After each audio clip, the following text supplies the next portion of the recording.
Oi, pessoal, tudo bem? Bom, essa semana e a próxima semana nós vamos falar sobre o movimento modernismo, tá? Escola Literária Modernismo.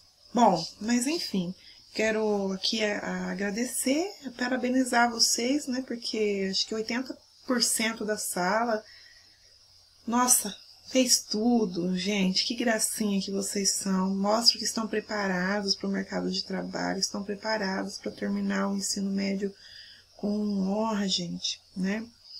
Enfim, um ou outro aluno que não teve a responsabilidade de fazer as atividades, vão ficar sem nota, que é justo, né? Mas a maioria, gente, estou muito feliz com essa sala, é uma das minhas melhores salas. E olha que eu tenho 16 turmas, hein? Enfim, espero que vocês continuem firmes, tá? Firmes, firmes mesmo. Estamos na reta final, graças a Deus chegamos no terceiro bimestre e podem contar comigo com o que precisar. Depois eu quero agendar uma aula, pelo menos a cada 15 dias, uma aula online, tá? Eu sei que muitos estão trabalhando, mas eu quero ver se pelo menos um pouquinho a gente possa conversar, né? Quero, na verdade, só conversar com vocês e saber um pouco de vocês, tá bom? Muitos eu não conheço, alguns já foram meus alunos, mas muitos eu não conheço, tá bom? Então, estamos iniciando o terceiro bimestre e nós vamos começar falando sobre o modernismo, tá? São tantas escolas literárias, mas vamos lá, vamos começar a falar sobre o modernismo em Portugal, né? Que foi um movimento que rompeu, né, com os padrões e inovou, né, no século XX, após o pré-modernismo, que eu acredito que vocês já estudaram ano passado, acho que foi o ano passado, né? Era um período muito conturbado, né? E como que se deu o modernismo? Como que iniciou o modernismo em Portugal? Com a publicação da revista Orfeu, em 1915. Qual era o contexto histórico da época em que o modernismo foi lançado? Tomou lugar num período que permeava entre a Primeira e a Segunda Guerra Mundial. Bom, surgia também a teoria da relatividade de Einstein e a psicanálise de Freud, né? Bem como as transformações tecnológicas, eletricidade, telefone, avião, cinema. Então, o mundo estava passando por uma transformação muito grande. E todas essas transformações influenciaram os pensamentos das pessoas na época, né? E, consequentemente, o estilo desse novo movimento. Como vocês sabem, a literatura, ela estuda as fases, né? Começou lá no Brasil com o quientismo, lá começou com o trovadorismo em Portugal, e a cada fase as pessoas mudam suas ideias, e aí eles começavam uma nova escola literária. Então nós estamos estudando agora a escola literária em que as pessoas se tornaram modernas, né? Bom, gente, eu fiz um PowerPoint aqui, né, para que vocês compreendam, então vamos recapitular. Então, Portugal, no início do século XX, estava passando por uma tensão política, insatisfação social, perda da autonomia, né, frente à Inglaterra, busca de arte autêntica, né, lusitana, desejo nacionalista de recuperação do prestígio português. Quais eram as características, né, dos poemas e das obras nessa época? Uma ruptura convencional, não queria nada convencional, ruptura com o romântico, com o ideal romântico, as pessoas já não estavam mais apaixonadas, os poemas não tinham metrificação mais, lembra?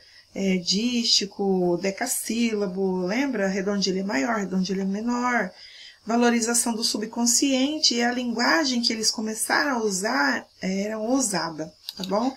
Bom, os principais autores, não quer dizer que são só esses, tem muito mais. Fernando Pessoa, Mário de Sá Carneiro e Almada Negreiros.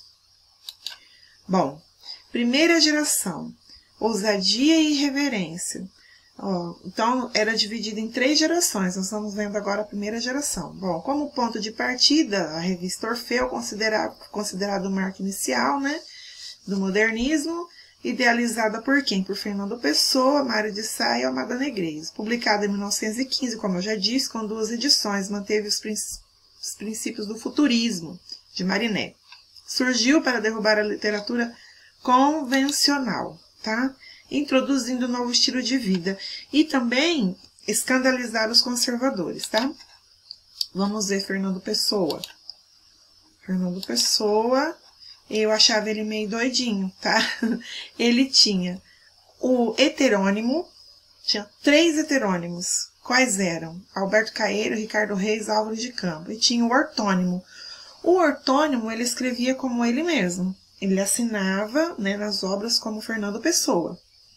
Já os heterônimos, ele criou 3 personagens diferentes e ele escrevia os poemas e assinava os poemas como heterônimo, tá bom? Então, vocês vão ver poemas como Alberto Caeiro, poemas como Ricardo Reis e poema como ele sendo Álvaro de Campos. Olha que loucura! Olha aqui o poema: multipliquei-me para me sentir. Para me sentir, precisei sentir tudo. Transbordei-me, não fiz senão extravasar-me. Então, ele dizia que ele precisou se multiplicar para se compreender. Que loucura, né, gente? Bom, enfim, mas eu gosto dele.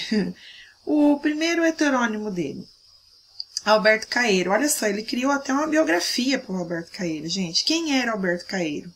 Isso sendo ele, gente, era um heterônimo dele, como se fosse um outro eu dele, tá? Nasceu em 1889 e morreu tuberculoso em 1915, né? Era um homem simples do campo, sua estatura era mediana, loiro, de olhos azuis, órfão, estudou pouco até o 1º ano. Bom, como que o Fernando Pessoa escrevia sendo Alberto Caeiro? Ele escrevia textos marcados pela ingenuidade, pela linguagem simples do campo. Seus versos eram livres, ou seja, não tinham rimas, e falam do amor à natureza e da simplicidade à vida do campo. Tá? Aqui depois vocês leem, porque senão fica muito extenso, tá? Bom, como que era ele sendo Ricardo Reis? Ricardo Reis, olha a biografia que ele criou para o Ricardo Reis, o heterônimo dele. Nasceu em 1887 na cidade do Porto e era médico. Era baixo, forte, moreno e um monarquista de formação. Gente, depois eu vou arrumar aqui, ó, né? Letra maiúscula. Bom, como ele escrevia sendo Ricardo Reis? Estilo clássico e erudito. Ricardo Reis extremamente racional. A linguagem rebuscada, ou seja, cheia de figuras de linguagem e complexa. Usa com muita frequência a mitologia clássica, né? Carpe diem. O que é carpe diem? Viver o momento como se fosse único. Viver o dia de hoje como se fosse único. Tinha plena consciência da brevidade da vida, ou seja, ele sabia que ia morrer cedo, o que lhe causava um sofrimento. Aí depois tem alguns poemas deles aqui para você ler. E vamos ver o último heterônimo dele, Álvaro de Campos. Quem era? Nasceu em outubro de 1890, era engenheiro naval, alto, magro, cabelos lisos e semelhava-se a um judeu português. Como ele escrevia sendo Álvaro de Campos? Era um poeta do futuro, da velocidade, das máquinas, do tempo presente. Os textos contraditórios, ora marcados por uma grande energia, ora revelando a crise dos valores espirituais e a angústia do homem do seu tempo. Gente, como ele conseguia tudo isso, né? Eu acho ele, assim, o máximo. Eu acho ele que ele foi um dos melhores poetas, porque ele conseguia se desdobrar em 4, né? Ele conseguia criar 4. Na verdade, assim, era ele mais 3. Ele conseguia escrever de 4 maneiras, né? Diferentes e, ai, muito top. Bom, agora ele sendo ele. Ele era complexo. Começou a se destacar a partir de seus inúmeros artigos sobre as novas tendências europeias, tá? Então, aqui tem alguns poemas dele, né? Como que ele era, sendo ele? Suas produções apresentam características diferentes das dos seus heterônimos, tá? Expressa um profundo sentimento pelo país dele, um apego à tradição portuguesa. Sua produção é dividida em lírica e épica, tá? Aqui tem um poema, um Mar Português, depois vocês leem. Poesia épica, na qual fala dos grandes feitos de Portugal, dos reis, da época das grandes navegações, tá? Bom, aqui é um poema, uma poesia lírica dele, né? O Autopsicografia, depois vocês leem, né? Esse leem aqui não tem acento mais, gente, mas é que eu tirei do site, achei tão bonitinho, deixa assim, tá? Mas esse leem não tem acento mais. Bom, olha o que ele diz: o poeta é um fingidor, finge tão completamente que chega a fingir que é dor, a dor que devera sente. Então ele fala que o poeta é um verdadeiro fingidor, que ele finge sentir dor e sente a dor mesmo, entendeu? Bom, Mário de Sá Carneiro faz parte do grupo de escritores da revista Orfeu, tá? Os textos dele são marcados por um profundo sentimento de inadaptação ao mundo. Ele não se adaptava ao mundo e ao subjetivismo. O que é subjetivismo? Vamos pensar, o objetivismo é aquilo claro, aquilo que não é nosso, tá? É objetivo, aquilo que é subjetivismo é o eu, tá? Buscou compreender o sentimento da sua existência, mas não encontrou, acabando se perdendo nele mesmo, tá? Bom, aqui tem um poema dele, ó, Dispersão. Perdi-me dentro de mim, porque eu era labirinto, e hoje, quando me sinto, é com saudades de mim. Então, ele era muito, assim, como pode dizer, igual eu, sentimentalista e muito negativista, né? Bom, Almada Negreiros, artista eclético, destacou-se por contribuir para a produção da revista Orfeu, tá? Escritor e bailarino ele era. Bom, olha o que ele pensava, né? Eu sou o resultado consciente da minha própria experiência. É isso, gente. Bom, vamos lá. Segunda geração, presencismo, tá?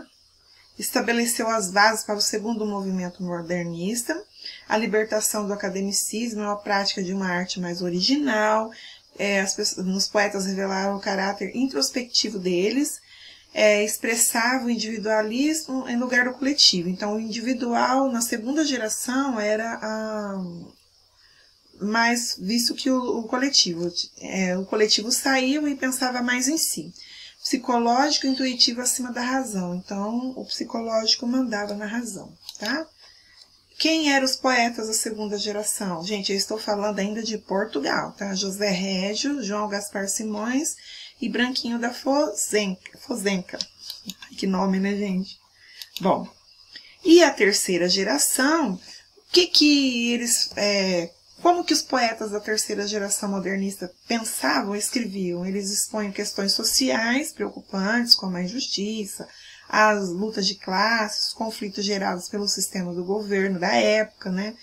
O artista procurava colocar em evidência a situação das diferentes classes sociais, como os operários, os camponeses, padrões e proprietários de terra. Então, eles colocavam isso tanto nas obras, nas pinturas, quanto nos poemas, nos textos que eles produziam, nos livros que eles produziam, tá bom? Lembrando que literatura estuda a arte, né? Então, a arte abrange tudo. Aproximava-se muito da literatura brasileira modernista no que diz respeito à denúncia das injustiças sociais. Bom, desse período destacam-se esses três autores, tá? Alves Redol, Ferreira de Castro e Jorge de Sena. Tá bom, gente? Bom, vamos parar por aqui. Nós estudamos um pouquinho de Portugal, como eu disse para vocês, é muita coisa o modernismo, então não tem como estudar tudo de uma vez. Isso aqui dei só uma pincelada. Quem quiser estudar para o vestibular tem que se aprofundar mais. Então, nós falamos até agora sobre o modernismo em Portugal, primeira, segunda e terceira geração, tá? E tem as características das gerações. Bom, tudo vale a pena se a alma não é pequena, né? Que é um pedaço de um poema do Fernando Pessoa muito famoso, tá?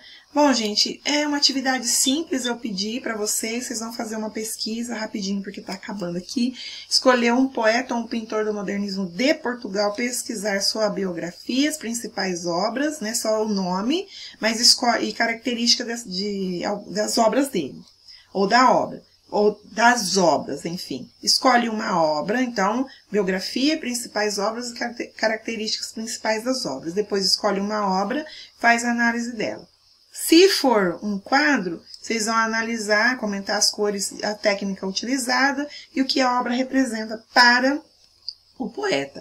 Se for um poema, vocês vão analisar o aspecto formal, é composto por rimas, qual o tema tratado na obra e por que vocês escolheram as obras, tá bom? Envia tudo no Classroom. Pode ser feito em grupo e vocês podem fazer até 5 alunos, desde que vocês mantenham o distanciamento, tá? Fiquem com Deus, semana que vem, modernismo no Brasil, tá bom? Se precisarem, me procure, tá? Acabou o tempo, tchau!